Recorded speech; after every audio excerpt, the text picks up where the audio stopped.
So welcome everybody. For those who don't know me, I'm Rachel Justice, the co-leader of the Woman to Woman Gynecologic Cancer Support Program with Jillian Levinson.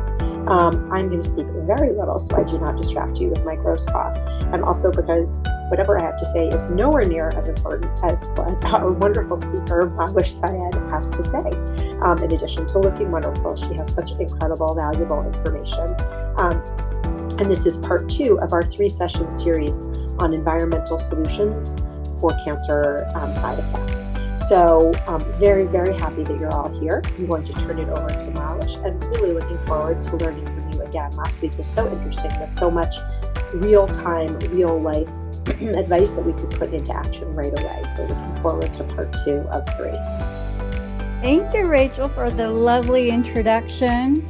And I am so excited to share today's lesson with you, which is how to transform your experience, your cancer journey, your home, and your fashion through color. We're going to look at it through that. I'm going to start sharing my screen.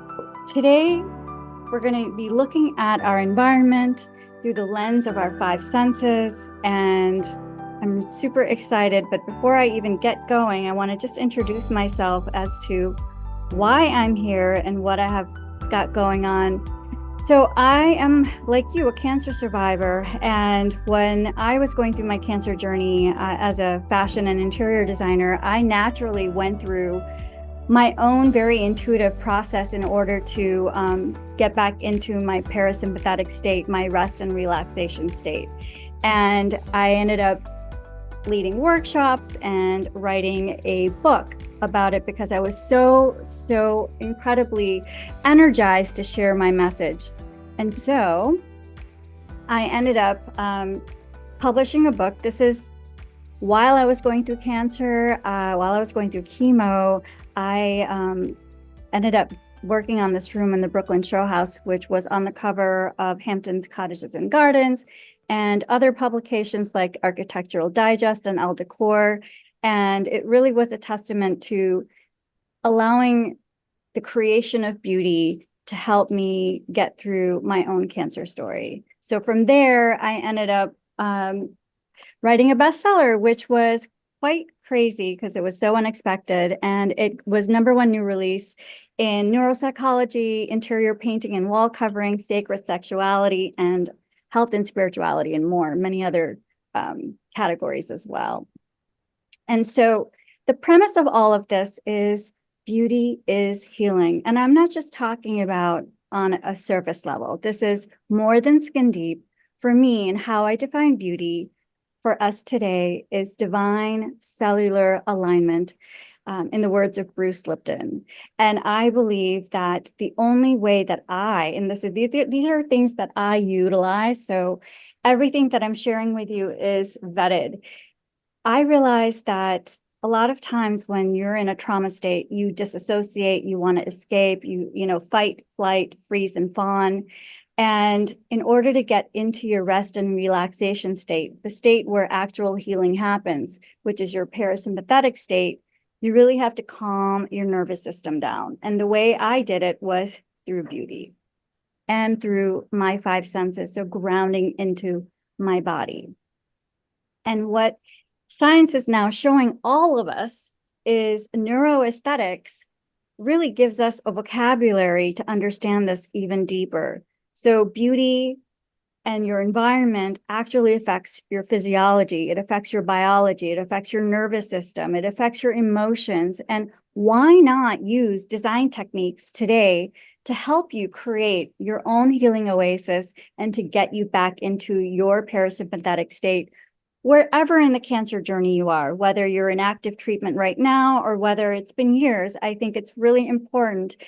What they don't tell you sometimes is it does take years to heal. And I really love using these tools for myself every day. And I hope after this, you will too.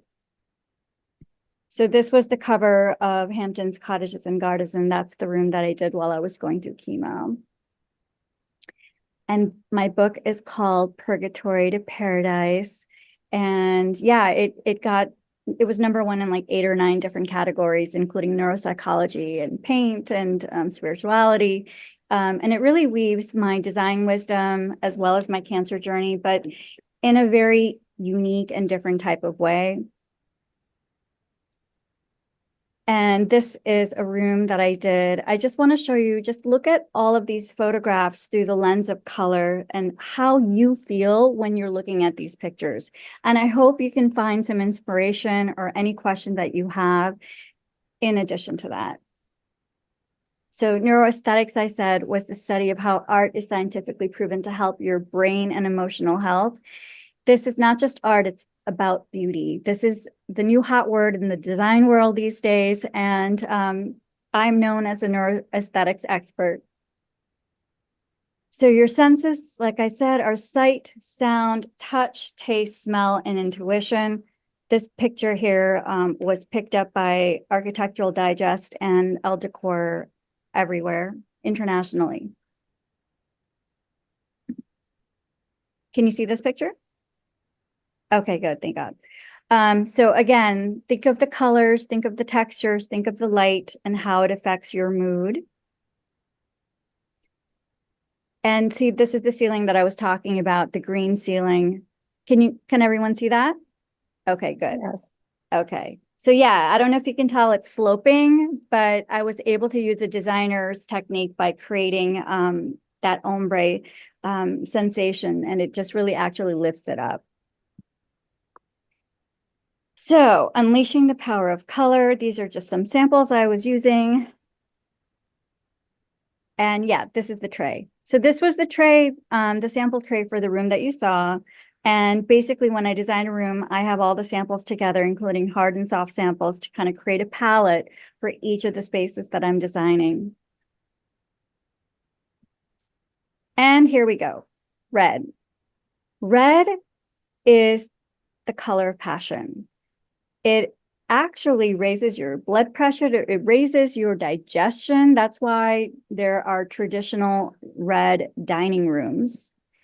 And red is the color of love. There was a study that was done, and by the way, all the fashion is my designs as well. There was a study that was done where they took people who wore, the same people wore different colors, and they were graded on how attractive they were. And basically, the same ones were wearing red were rated as more attractive, even though they were the same exact faces. FYI. So there is a science behind this because it's the color of life, it's passion, it's blood. It actually is the contrast when you're in a garden and you see a red flower, your eye will go to that red thing. They also say that red cars get pulled over and when they're speeding the most because the cops are able to point them out and recognize them on the road quicker than any other shade. So there is a lot of science behind this color, and I think it's really wonderful. If you don't want to use red all over your wall, you can use a hit of red in accessories, and I'll show you how. So in this space, which was a very neutral kitchen, I used red seat cushions on the Bertoia chairs and the little matching red wire on the light. And again, red is traditional for eating spaces, but if you don't want to use red all over, you can use little pops of it. And what it does is it stimulates your nervous system. So they are discovering that instead of just always using soothing neutral tones, using hot colors actually helps you and creates more circulation physiologically. So think about that next time you are either thinking of going outside and wearing something warm during a cool, brisk day, or you want to use this in your space where you're eating. Here, I used a kind of a deeper brick red for this bedroom, which is a mostly neutral bedroom with hits of black. But think about just using accessories like in your pillows. And we're going to cover a neat trick later on about what I've done to change my pillows out real cheaply, inexpensively. And think about accessories like blankets over the foot of your bed or on your sofa. Those are ways to bring in pops of red into your space to warm it up. So I just want to share this palette with you. I'm wearing that necklace, by the way. Red, when I say red, I really truly mean the full spectrum. And we're not going to go over every color, but I just want to give you an idea of, say, the deeper berry tones of burgundy, or the like warm crimson, or also like an earthy tone, which is brick. So I wanted to show you all the different ways in which you can incorporate red and to not be afraid of it. So even when it is blended with other colors like that earth tone, your body is still getting the benefit of that shade and that vibration. And red is also associated with your root chakra, so at the base of your body, to be able to ground you back into earth. Next, we're going to move on to blue. Blue is soothing. It calms your nervous system. So when you look at the blue sky or you're looking at the ocean, it calms your nervous system down. It's a cooling color. And I think it's a great way to, use it in bedrooms or in places where you just want to have a serene experience. Or you could wear it like this hand printed top. These prints are inspired by William Morris. And the wall behind her was another wall that I did that had like a stucco feeling, very textured blue. Don't be afraid of using saturated shades. I love saturation. I hope some of these images inspire you as well. And if you don't want to saturate too much, here is a living room in the Hamptons where I used kind of like evoking sea glass, that cerulean blue, in a mostly predominantly neutral space. So blue is calming, it is soothing, and it actually symbolizes trust. If you look at even the science of logos, a lot of companies use blue to build trust with their consumers, and blue has been traditionally used even in terms of navy as one that evokes confidence and trust. And also think about, something blue when you're a bride. Here in this Park Avenue living room, I used a very strong sapphire blue, again, in a mostly ivory and black space. When you're using the focal point, it's always so nice to have one element in the space that can really pop. And I love using strong shades in very discreet doses. So blue can go from navy to teal, which has a touch of yellow in it, or a cool sky, steely blue. So I want to show you this palette because all of these colors are in that blue range. And again, it doesn't have to be so over the top powerful, but just as an accessory, like a pillow on your sofa or a scarf that you're wearing around your neck, you can change your vibration and your energy by just adding color into your space and your fashion. Next, we're going to move on to yellow, and yellow is pure sunshine. It is happiness. It actually brightens a very dark space. And I think it's a wonderful way to bring in a little bit of light. So yes, a yellow room gives you perpetual sunshine. And I think it's just always so fresh and very, very powerful. I love using it. Again, you'll see how. In little doses. So not on a wall. You can use it on a stool or in a light fixture, or just to give you ideas, again, in a mostly neutral space, to have that pop of sunshine in a mostly cool space. It's joyful, it's energizing, and it is super happy. And here it is a lava stone countertop in this kitchen. So it's a more kind of a mustard tone. You don't have to go crazy. Again, there's two different shades of yellow in this space, but just to give you that feeling of warmth, it really does help you create a soothing environment. And in this office space, which is also a very cool space, that pop of yellow on the coffee table is just, it energizes you. It wakes you up. It increases your focus. So yellow, we can think of mustard, we can think of goldenrod, or just a very soft lemon chiffon. All of these colors evoke that sunshine into your space and into your outfits.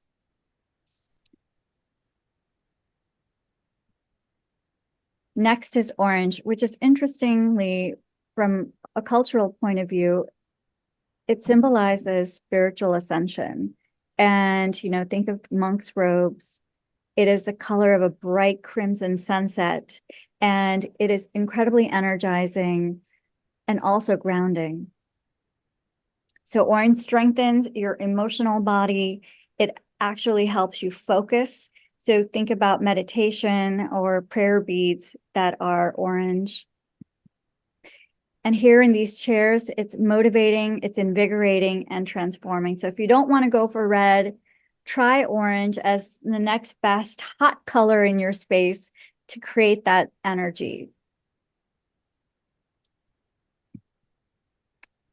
There's a lot of orange happening here. There's orange pillows. These antique chairs were lined in an orange fabric, and there's also orange painted behind the bookshelves. So in a very wood and kind of brown, warm space, there's just that pop of orange to create that warmth. So we can go from burnt umber to tangerine to terracotta, which I love. Terracotta is lovely. It is the color of the earth. It is incredibly grounding. Also, hits of copper are really, really, really wonderful. They're very good for you. And moving on to green, which is the color of paradise. Your nervous system, when you're looking at green leaves, I don't know if you guys were at the last lecture, but I think, Rachel, you're going to have it up at some point. But I talked about plants and how when your eyes look at green, it actually soothes your nervous system. So when you're looking at anything green, it is a very soothing color and it calms you down. Whether you're wearing it, I don't want you to. whether you're wearing it or whether your room's wearing it. And again, this is a blue-green tone, but it's the color. The door's open. The color of renewal, of abundance, and wealth. And green is the color of your heart chakra. So it's all about wealth. It's all about, you know, the color of money, and bringing green into your home from a parasympathetic state, I highly recommend. So whether it's a tablecloth, whether it's your plate on your dining table, just think of ways in which you can incorporate green into your space. Or it's a shade of celadon, where in this living room, it's mostly ivory and black with hits of celadon and jade green. And I just want to mention Chartreuse, which is very energizing. So think of like a spring green, a very poppy, wonderful green. So in this very, very, very smoky, steady, I use the Chartreuse, hits of Chartreuse to kind of add that zing to wake up your nervous system. So greens are emerald, like a deep smoky emerald, a light blue-green sage, or like I said, that poppy, zingy Chartreuse.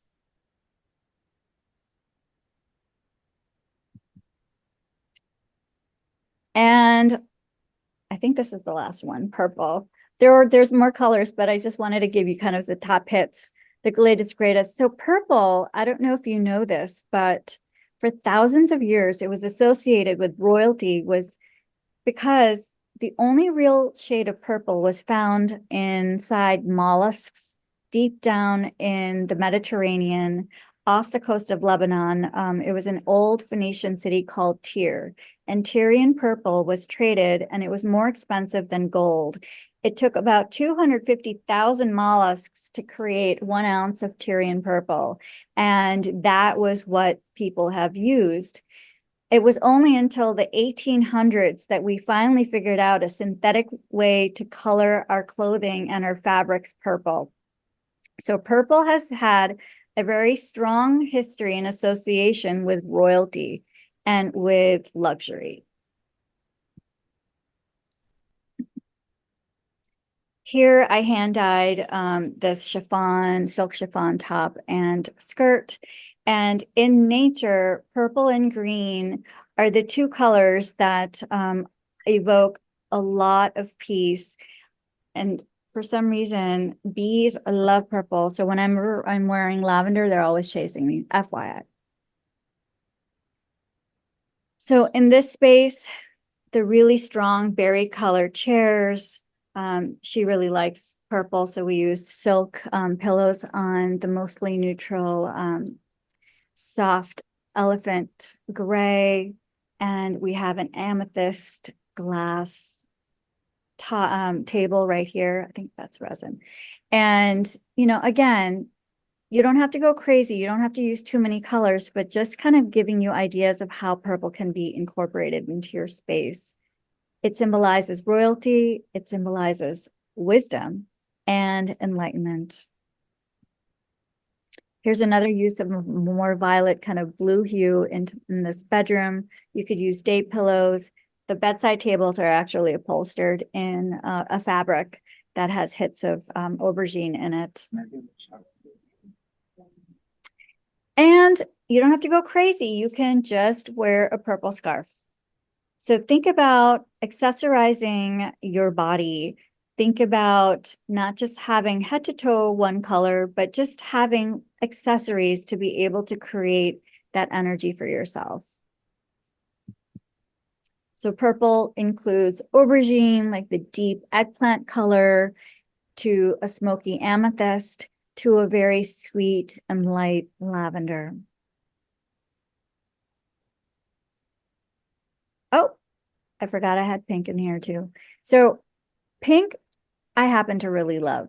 It is, interestingly enough, was associated with boys' clothes up until Victorian times. It wasn't until we started mass producing clothing that pink was separated as girls' clothes and blue as boys' clothes. But up until Victorian times, boys actually were the ones who were wearing pink historically. In this building today. So pink symbolizes friendship. It symbolizes flirtation. It symbolizes innocence as well. So here we used hot pink for this teens room with a hit of orange as well. It symbolizes friendship, affection, and harmony. So again, think about accessories in terms of pillows and blankets. And a softer version, I love using pink as an alternative to red because it just is easier on the eye. So instead of a really strong contrast, I softened all of this and grounded everything with black in the jute rug. And those were the chairs you might have seen earlier.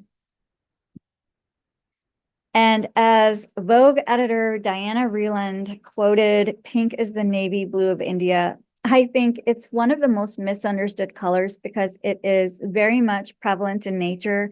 I don't want it to be only used for just girls, but the fact is that pink can be used in your space, whether it's your living room, like the one here, or a bedroom. So we're talking fuchsia, we're talking rose, and a soft blush. Just a touch, a hint of pink will also help soothe your nervous system. And by the way, there was a study done on inmates where they painted holding cells different colors, and the ones where there was a holding cell that was painted in pink had actually the calmest inmates. So I would love for you to try something. If there is a color that affects you and makes you happy, you don't have to think too hard about it. But one thing I did while I was going through cancer treatment was instead of buying new things, I wanted to, get a silk pillowcase, but instead I used a scarf. So I just took a scarf from my closet and I covered a pillow in that scarf. And it just gave me a real hit of color. And I started doing this everywhere in my living room, in my bedroom, to just really play around with the colors and see how you feel.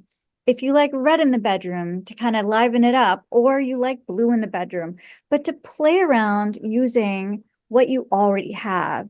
So action steps would be, oh, and I have an Amazon shop. If you guys want to scan this QR code, I have recommendations of very healthy, vetted materials, of pillowcases and accessories, vases, and so on, that will add pops of color into your space. And like I said, cover a pillow with a scarf, or use that scarf on your body and try it out. Try and play with color in your life, because it does transform how you feel and your biology. And please take a picture of yourself or your space, and I'd love to have you tag me. My Instagram is Mahwish Syed Designs. Tag me and show me what you've learned. If there's anything fun that you're trying out, share it with me. I really want to see if any of these ideas inspired you. I'm on Facebook, and like I said, my book is called Purgatory to Paradise. And if you have any more questions, you can go to Claim Your Paradise for a lot more design wisdom. Thank you so much. Thank you so much. That was so interesting. Do you mind turning it a little bit, which I think you did last time, and then you did in your one-off session, to people who are want to use these tools, not just in their home or accessories, but people who might currently be undergoing treatment, how they can kind of adapt some of these tools, or even people that are coming for medical appointments, and how you can sort of incorporate these, the emotions and the neurologic, implications of being surrounded by these colors to a medical environment. Okay. Number straight off the bat, when I wanted to evoke strength for me, I would wear and color coordinate everything. I had like a purple scarf and, a lavender outfit. I would color coordinate outfits that I would wear to my infusions or to any of my doctor's appointments. And we're going to be covering scent in the next lesson next Monday. But I would take, essential oil of lavender, and I would dab the corners of my pillowcase or my scarf when I was going into a doctor's appointment or a treatment, and be able to invoke that lavender field with that lavender colored scarf. So if you're layering your senses together, think about texture, think about color, think about scent, think about how it feels against your skin. And frankly, you can't take candles in, but I would take a blanket with me too, like something that's soft and luxurious. When I was doing the cold cap and I had the ice for my hands and feet for the neuropathy, think about different colors. So if you're feeling cold, I would bring in red, I would bring in orange or a hot pink to kind of warm you up. So if you're anxious, I would use green, I would use purple, I would use blues to help soothe and calm you down. Even a blush pink is very, very soothing. So again, one thing I would also add in your space is to have a zone, whether that's your bedroom or your living room, where you kind of lounge. Think about accessorizing that zone in the colors that you love. So even if it means like a picture frame, like a frame that's a red frame, think about putting a picture of yourself using your sight. So I took a picture of myself when I was 15, back before boys, and back when I looked a hell of a lot different than I did when I was going through treatment. And I put that 15-year-old girl who was laughing at the end of our driveway up in this picture frame and I looked at her every single day. So think about using your senses, your sight, to create that connection to that part of you that still is there inside, even though the outside might not look the same. And so think about creating that zone. So whether that photograph rests on your bedside table, along with, even a bud vase that has that one pink rose next to you that brings you back into your parasympathetic state. Think about ways in which you can evoke that peace of mind. Or if you want to alleviate anxiety, I would use pink. I love pink. Any kind of blush pink really helps soothe me. And when I'm feeling anxious, pink calms me down. So also think about what you liked as a young child, because a lot of us, when we grow up, we lose touch with our inner child. We lose touch with the things that made us happy. So a lot of times what I did was I used colors that, I changed my living room around. I brought in pink accessories and like a mohair pink, really fun pillow that has that texture quality and fuzzy quality in. And I went back to that. I mean, pink in my living room, oh my gosh, that was revolutionary. But I think, as you saw in that space, it can really be very sophisticated as well.